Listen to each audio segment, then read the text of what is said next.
The first day at a new school is always a test. It's a crush of noise and new faces, and you just want to shrink into the shadows. I walked that fluorescent hallway clutching Tiko, my old orange backpack, like a shield. My name tag only had one name on it, the easy one, the short one, the one that wouldn't make anyone stop and stare. I just wanted to disappear into the crowd. But the truth was, there was another name at my locker. I kept this little secret, a note from my mother, written in our language, signed with the name she gave me, the real name. And when I touched it, a warmth seemed to come right off Tiko. Just a little, gentle glow. It was a silent reminder I wasn't just the easy name. Lunch was another battle. I'd pack my favorite food, the kind my mom makes, best stewed vegetables and rice. But the moment I opened the container, the noise of the cafeteria faded away. All I heard were the whispers and the crinkle of noses. Weird food. I closed the lid quickly. It felt safer to just not eat, safer to hide. Then came the roll call. I always knew it was coming.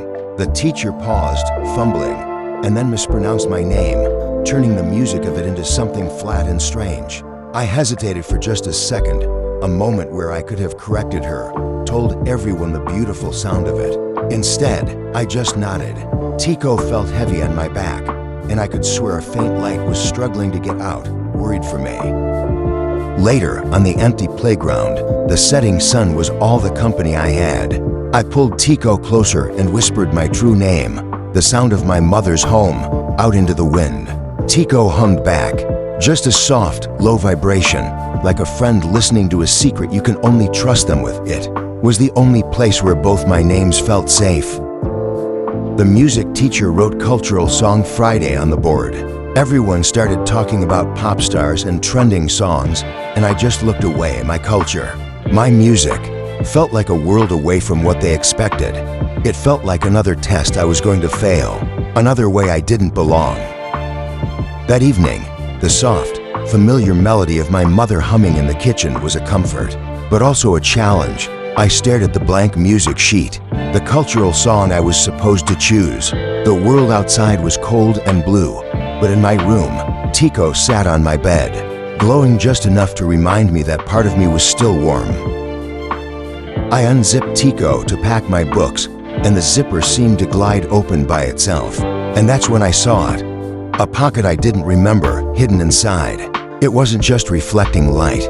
It was making light, a magical, intense golden glow. A subtle chime rang out, and the glow pulled me in. Inside, there was a fabric tag, pulsing with light.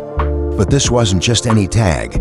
As I watched, the threads of the two names, the school name and the home name, began to twist and weave together, merging into one seamless, glowing word. It was a single identity, beautiful and complete. I was stunned. Tears blurred my vision as I held the tag against my heart. The intense light faded, but the joined word remained, whole and strong. In that moment, the weight lifted. The choice was gone. I whispered, maybe I don't have to choose. I didn't have to cut myself and have to belong. The next day, I went to the empty music room. I picked up a guitar and started practicing the cultural song. I sang one verse in my home language, the next in English, letting the two sounds flow into each other. The dust motes in the afternoon sun seemed to dance around me, illuminated by a purpose I hadn't felt before. I didn't notice the classmate standing in the doorway until I heard a gentle, rhythmic tapping. He wasn't laughing or judging. He was just listening, adding a soft drumbeat to my song on a nearby desk. I smiled, a real, unforced smile, and we continued together. That was the moment I realized my song wasn't just for me anymore. We spent the week together. Laughter, shared snacks, music sheets taped everywhere. It was a flurry of creation and friendship, and every time the rhythm was just right, Tiko, sitting nearby, would pulse a cheerful, rhythmic orange glow like our own personal, magical metronome. Assembly day.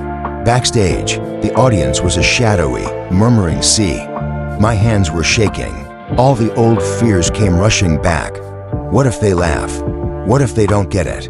I gripped the strap of Tiko and felt a tiny, comforting hum. It was enough to push me forward. I walked into the single, warm spotlight. Taking a deep breath, I began the first verse in my mother's language. My voice was soft, but steady. The hall went silent. I felt vulnerable, exposed.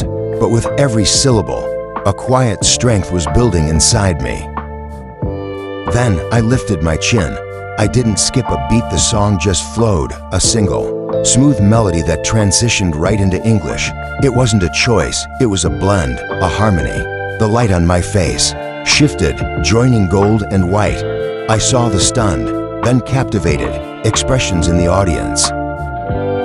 My friend picked up the rhythm, his taps clear and strong. The audience started clapping along. The music swelled, filling the hall not just with sound, but with warmth.